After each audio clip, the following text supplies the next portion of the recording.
This chapter begins inside a dungeon. Rock-type monsters were being destroyed by Hunter Sung's shadow soldiers. For Jin Ho, it was the first time witnessing such a sight, and the shock hit him hard. He stumbled backward, dropping to the floor in disbelief, and asked Hunter Sung what those beings were. Hunter Sung calmly explained that they were his skill.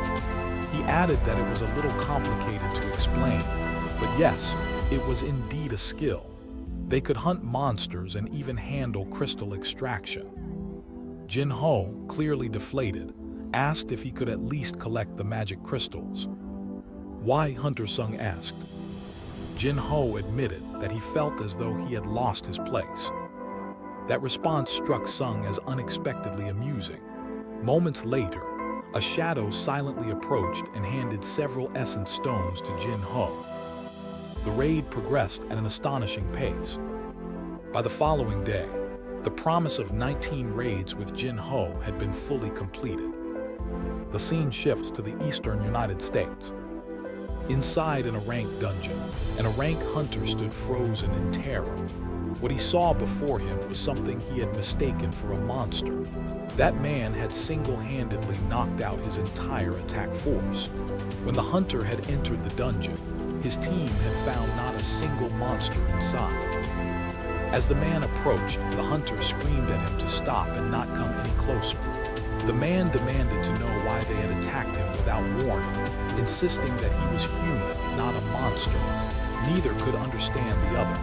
The man spoke Korean, while the hunter spoke English. "I'm Korean, and I want to go home." The story returns to Korea, inside a restaurant. Jin Ho and Jin Woo sat together, celebrating the success of their deal.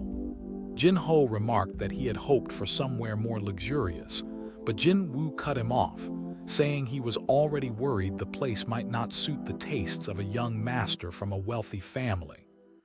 Jin Woo then asked Jin Ho what he planned to do now that their raids were over.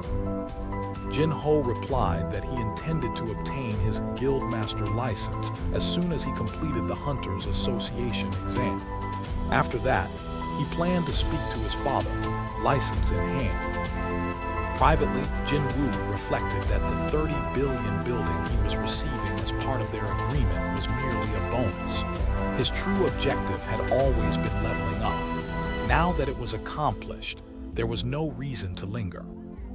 Jin Woo remained lost in thought until Jin Ho asked what he planned to do next. Jin Woo's mind drifted to the Demon Castle key in his possession, to the castle itself, before he finally answered. "I'll be out of contact for a while. There's somewhere I need to go." Already drunk, Jin Ho looked at him and spoke again. "If I'm ever a bother to you, please let me know, and I won't bother you anymore." Jin Woo asked what Jin Ho thought he was to him. Jin Ho explained that he had an older brother, 10 years his senior, who disliked him. They rarely spent time together. Compared to that, Jin Woo, who had saved his life and helped him through his struggles, felt far more like a brother. "If that's how you think of me, I will consider you my younger brother." Those words overwhelmed Jin Ho. He teared up and asked for a hug, only for Jin Woo to refuse, pointing out that he was drunk. At that moment, a television broadcast interrupted the scene. A major accident inside a dungeon, involving new recruits, was being reported. The press interviewed Baek Yoon Ho, Guildmaster of the White Tiger Guild. Reporters questioned whether it was true that all high-ranked hunters had died, while the survivors were lower ranked. They also pressed him about rumors of an outsider aiding the raid, a claim the Guildmaster firmly denied. Later, the Guildmaster sat alone in his office, visibly strained. The phone rang. His secretary informed him of a call from Hunter Min Byung-gu. He instructed her to connect it. The caller asked why his phone had been turned off. Yoon Ho replied that he intended to keep it that way until the reporters calmed down. The caller mentioned that he had heard about a red gate while stationed in Japan. The conversation continued until the caller revealed that Japan had secretly contacted the Korean Hunters Association.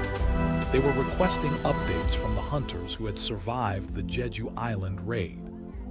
Tell me in details. The Jeju Island raid had been an S-rank gate that opened on the island. After 3 failed attempts, the government had abandoned it. Even 4 years later, the island remained infested with ant monsters. The caller reported a mutation. At first, Yoon-ho dismissed the concern, reasoning that the ants could not leave the island. But the caller corrected him. Several ants had been seen flying. One winged ant had already been discovered along Japan's coast. The story isn't over yet, and neither are you. Experience more chilling tales, only on Not Just Any Narrator. Don't blink, don't look away. Subscribe for the next chapter.